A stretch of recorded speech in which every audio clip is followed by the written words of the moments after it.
their classes in ninth grade are very different than any other generic kid in the system. So we recognize that in the evaluation team, and our next step is that we're gonna do some propensity matching to find kids that look very similar based on number of failed classes, based on attendance rates, based on some demographics, and then we're gonna go back to 2012, 2013 data and find that group where credit recovery wasn't offered as an option and track their outcomes over time and compare them. Unfortunately, we don't have that data for you today because we've been working on the analysis. So what we can show you are just overall numbers of this group without much comparison. So this takes us to one of our midterm outcomes on your logic model. Students pass future classes, students stay on post-secondary course track. So this is I guess there will be one comparison that we'll show.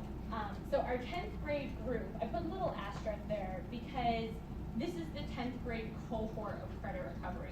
We know not all of them got promoted to 10th grade. So it's actually any student who was a 9th grader before they entered school in the fall of the following year. And we found that of any classes taken by students who were in credit recovery and passed and earned at least one credit, they had a 57% pass rate in their classes. District-wide, 10th graders were passing about 77% of their classes. In 11th grade, again, students who were in 10th grade, some of them may not have been promoted to 11th grade. That rate was 66% compared to the district, where district-wide, if we look at any 11th graders, 80% of classes have passed that are taken by them. So we also had the data specifically by grade, by course topic, and we just thought as an evaluation team that that's more meaningful because the theory between recovering algebra and then being a rock star in all of your classes in the fall may not be as likely to happen as compared to recovering 9th grade English and then maybe doing well in 10th grade English. So this is just like overall kind of how these kids did. I'm gonna now turn it over to Joe to go through those core subjects and talk that through. So these next few slides are able to break down, as Rose mentioned, fall 2015, how these students did, if they earned credit in that specific course subject, how they did in the next course in the sequence in the fall of 2015. And you can see it's divided by grade, 9, 10, and 11. Now, you can tell that anybody that's on here as a 9th grader, that means that because they had been in 9th grade the previous year, that means that they're repeating a grade. So anybody you see on the top line is going to be someone that had to repeat the 9th grade. Similarly, in the 10th grade line is going to be a little bit of a mix because the 10th grade line will include some students who were promoted from 9th grade to 10th grade, but it will also include students that had to repeat the 10th grade as well. And then in the 11th grade, that's going to be students that were, all students that were promoted. Okay, so the 11th grade line where you do see a higher pass rate of classes, it's going to be because those students were promoted a grade. Okay, so that you're going to see a higher pass rate in the next course in the sequence there.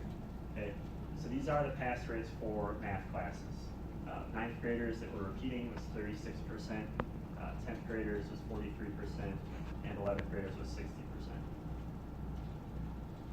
And Joe, this is the base group, though, you're talking about are the kids who were eligible for summer credits, meaning it wasn't just any kid who flew through school fine. These were identified already to have Correct. to take this, or not to have to, but to be eligible to take the summer program. Correct. In Europe, yeah. These were all Correct. students that their pass rates in math the year before were 0 because they took credit recovery if they had passed. So the baseline number for these kids were 0 the year before. So 0% of them passed their math class, and then the next year 43% of them did.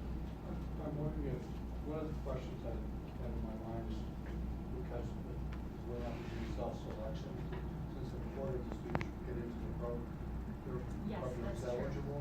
So I'm wondering if you have done any comparisons that would look at just whether or not this shows up in overall here on schools, grades, and so on, so that we didn't have just the students who maybe in happenstance fail, but we're ahead the resources at home and internally to respond to that.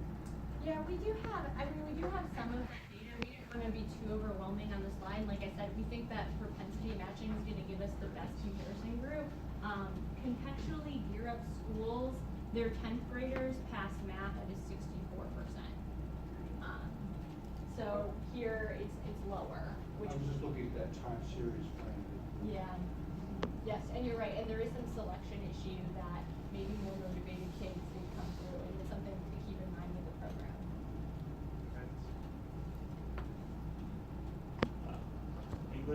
see a difference here. Again, keep in mind that the ninth graders were ones that had to repeat the ninth grade. But the next course in the sequence in English, a 63% pass rate. In 10th grade, there was a 75% pass rate. And in 11th grade, there was a 76% pass rate. Going back to the context slide, and that's pretty similar to the pass rate for, in the case of 10th grade, the pass rate for courses overall across MPS. So that 75% was right in line with a district average as far as the pass rate in any class. And so English, you see obviously a difference there between English and math, and there is 63, 75, and 76% passing the next course in the sequence. Social studies, again, keeping in mind that the theme here, 9th, 10th, and 11th grade, you see a 33% pass rate for 9th graders, 63% for 10th grade, and 72% for 11th graders. Finally, we have science. We see a 53% pass rate for 9th graders, a 59% pass rate for 10th graders, and for 11th graders, a 76% pass rate. So I think this is a good time for us to ask all of you, what do you think of this data? How would you interpret these numbers of these kids who had failed these course contents the year before? They took summer credit recovery. We know that a lot of them earned credit. Contextually, did they regain the material in a shorter period of time? And then this is kind of how they did in the fall. So what do you all think, seeing these numbers? First of all, for me, I have to remind myself that did they gain the material kind of question. It isn't as if you fail a course, you have not picked up anything in terms of skills as well. So we have to keep that in mind too, is that just because you failed doesn't mean you didn't actually get anything out of those courses.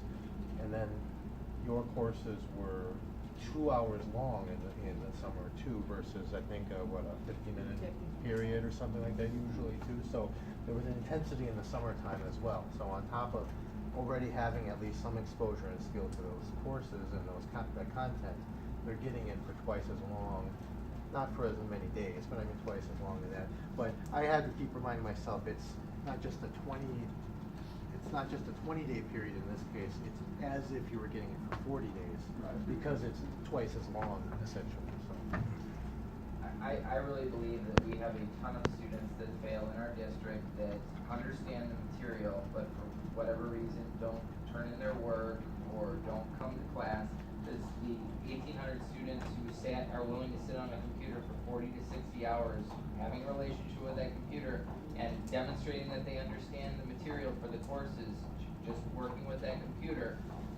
I think there's a lot to be said about the background work that happened with the counselors meeting with the students and meeting with the parents and really explaining the importance of passing classes, what it is they need to pass, and the benefits of ACT and the benefits of GPA. I think that has a lot more to do with it than maybe we fully understand at this point.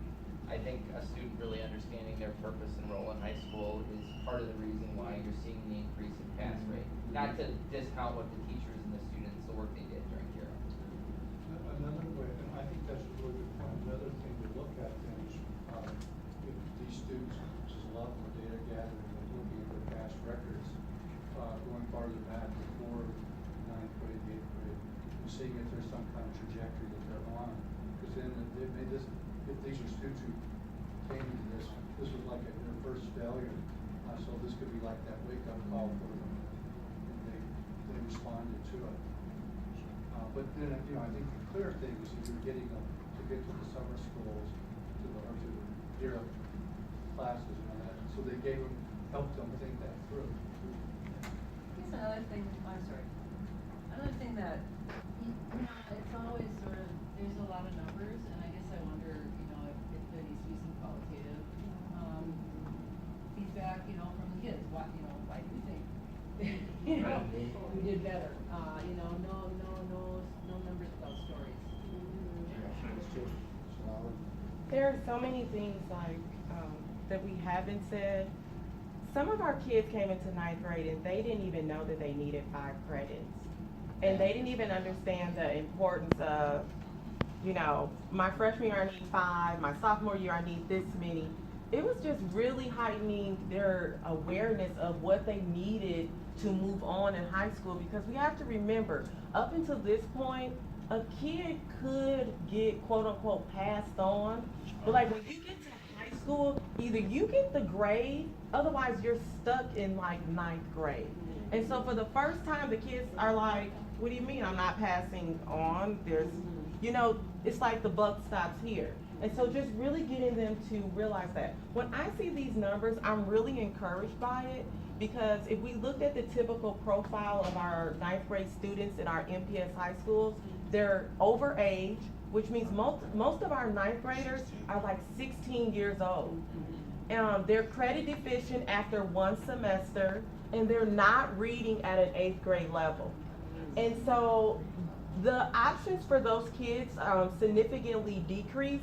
And so when I see they're like, wow, I experienced some success and I know that I can continue that, that's the most beneficial thing that I'm taking out of these slides. And I would encourage the district on how can we continue to have success for these students?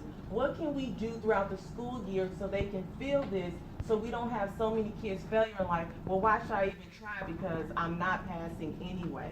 And it's this whole deficit model that they're experiencing when we need to give them more success. I really wonder with the pass rates, what the difference is in the reading level between the students who passed after attending a year of summer school versus those who failed, and what the reading level discrepancy is, because reading level is huge. And we were very intentional, although online credit recovery could have been beneficial for some of our students, we intentionally said that we were only going to offer face-to-face credit recovery, because we understood the support that our students would need with a teacher to be in the classroom, regular and special ed, to be able to recover these credits over the summer. So yeah, I mean I second what Shabbat, this is the most exciting information I think that comes out of this, because you see that the students, at least some of them, like we said, this percentage was 0 before, and now they're going back, and these are classes in the next sequence, so they gained the material and they were able to be successful in the next level of it, and I think that's huge, and that speaks to, the ability of this credit recovery program to actually kind of recover something in our students in terms of their self-confidence, in terms of their self-efficacy in the classroom, and all those things, so that when now they can actually stay on track to graduate. And we can't say for sure, but our big hope was that this summer credit recovery would give our students that boost that they needed to get on track, and not to just go and get their credits now and then go walk the halls when they go back in the beginning of the school year, or go and put their head down, or whatever it may be, that they found some type of motivation. And I think these numbers really speak to, at least to some extent, that did happen. So in our next slide, we do have, you saw that we didn't quite cover everything in our logic model. If you look at the outcomes, the green checks are what we've looked at so far. The great thing for us as evaluators is that this credit recovery is happening again, and now that we've developed this logic model, I know we have a good partnership, we can look at some of those more of those outcomes and more of the qualitative piece that we heard people mention. So we've considered, and we're talking with James right now about doing a student survey to get student feedback this upcoming summer. And some other possible evaluation efforts. One thing that we had discussed was maybe looking and flagging the students whose parents are attending parent groups and seeing how the students whose parents attend are doing, and if there's any differences there. That's just one option of many. And then obviously in terms of looking at increasing graduation rates or post-second readiness, because we help evaluate all of Europe, as the students get older, we'll keep looking at those as well. So we're going to skip to the summary, and then we've just got 1 or 2 discussion questions for you, and then we'll be done. And I think the big takeaways, and we talked about some of them, but at the beginning, especially with James, the intentionality and the systematic design of this was very beneficial. This wasn't just happenstance. There was a comprehensive outreach, going through transcripts, bringing in teachers, you know, that were really good at motivating students to be successful. That was a big part of it. The whole design, having the parent engagement piece, I mean, that was all very important, and that was a huge takeaway from the efforts of Gear Up Credit Recovery last summer. And it did, you know, if you looked at the passing rates and the earning of credits, it met the goals of students passing those courses when they were there in summer. They were passing those courses and they were earning those credits. The summer of 2014, you know, we saw that passing rate of 56%. With this effort of intentionality, we saw that jump to 81%. So we had huge, you know, meeting goals of students passing courses and earning those credits. You know, passing future classes right now, you know, as we talked, that's a little bit open to interpretation. You know, that we did see that there are passing future classes, but for those students that did recover credits, you know, I do think that we need to provide some of those additional supports possibly during the school year. So looking at some of what they did so successfully in the summer and finding ways to bring those supports in to help with the students during the school year would be, I think, a beneficial thing to have to ensure that those future pass rates on those courses go up even more. I think, again, you know, MPS should consider we think that MPS should consider replication of this model or certain facets of this if we're very successful. Looking at, you know, some of these items more in depth, you know, we're having teachers that really knew how to work well with the students. Having that purpose of recruitment, and in addition, I think that the other big takeaway was bringing parents into this and having them get more awareness of, you know, what was needed to have students be promoted to the next grade, raising that awareness and really boosting your efforts towards graduation requirements. So I think those are some of the big takeaways that we had. Did you have anything else to add, Rose? I would just turn to the folks who are doing the work. If there's any other takeaways. No, I don't think if Shavala, you know, Shavala's not with us anymore, but we can't give it, I mean, this was really Shavala's baby in terms of how we all did this. We all did it as a team, but I mean, she really came up with the design for how this was gonna happen and fought the battles to make sure that the Gear Up, you know, credit recovery went the way that she had envisioned it. So if there's anything that you want to add. Well, thank you. But I don't want you to think that I was like this mastermind. I mean, I thought, but as a team, I really miss working with this team because they understood the urgency in our work. And I may have had an idea, but they helped me figure out how it was going to work for our kids. And so the only takeaway that I could say is that I'm now at Washington High School. I decided that Gear Up was very important, but I wanted to be on the front line every day with kids. And I had some personal and professional goals to accomplish for myself, so I moved to Washington High School. And so I get to see the same profile of these students every single day. And now I get to push that urgency, but what I don't have is that if they're falling behind, I don't have that additional money or support to offer them those services that they need throughout the school year. So if I could encourage the district to do one or two things, it would be one, we have standard-based grading. Please make sure that our teachers know what is the purpose of it and how to ensure our kids have those ample opportunities to show that they're proficient in a standard. And then two, when our kids are falling behind, what supports do we have in the school? Don't just let our kids fail because they're already over age. 2 more years of high school, they'll be 18. We know that they're going to drop out because of research. So don't lose our kids. Just put those supports in place so we can save our kids. So I think those are my biggest takeaways. We have an opportunity to do great things.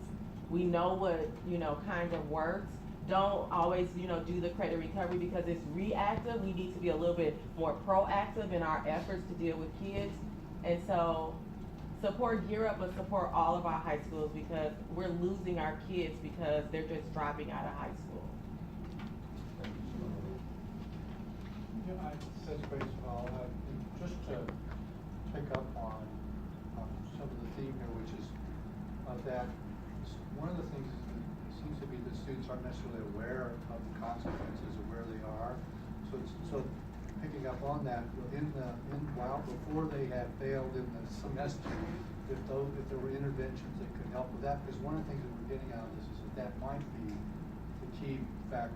I'm speculating here greatly, but that might be a key factor in how the program, these outcomes are being successful.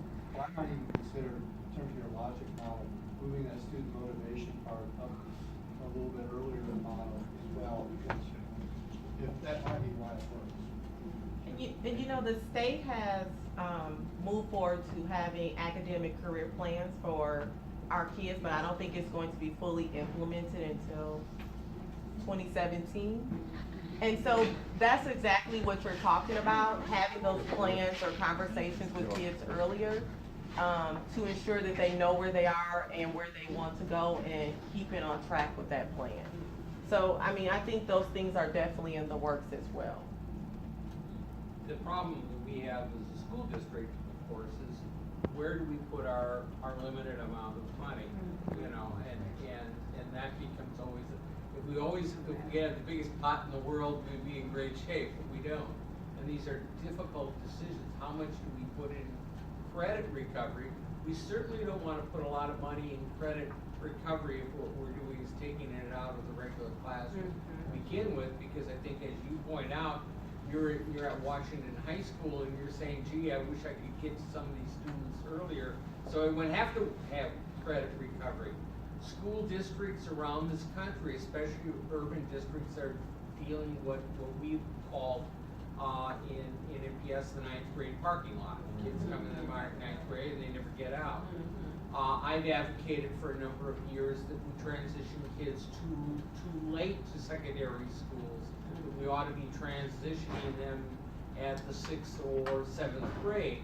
But a lot of the public does not buy into that, unfortunately. There are school districts around the country that have created 9th grade academies. How successful those academies are goes to the point you were talking about regarding transition to the high school. But we are not doing a good job of transitioning 8th graders to 9th grade, and the question is, how can we go about that so that it would be great if someday we came in and said, well, we're dissolving gear up because we don't need it anymore. I mean, that would be the ideal thing. So I don't know how to get there. I think two good points was made. I'm listening to what you said earlier about a student can sit in front of a screen and they can be successful after they've gone and failed the class.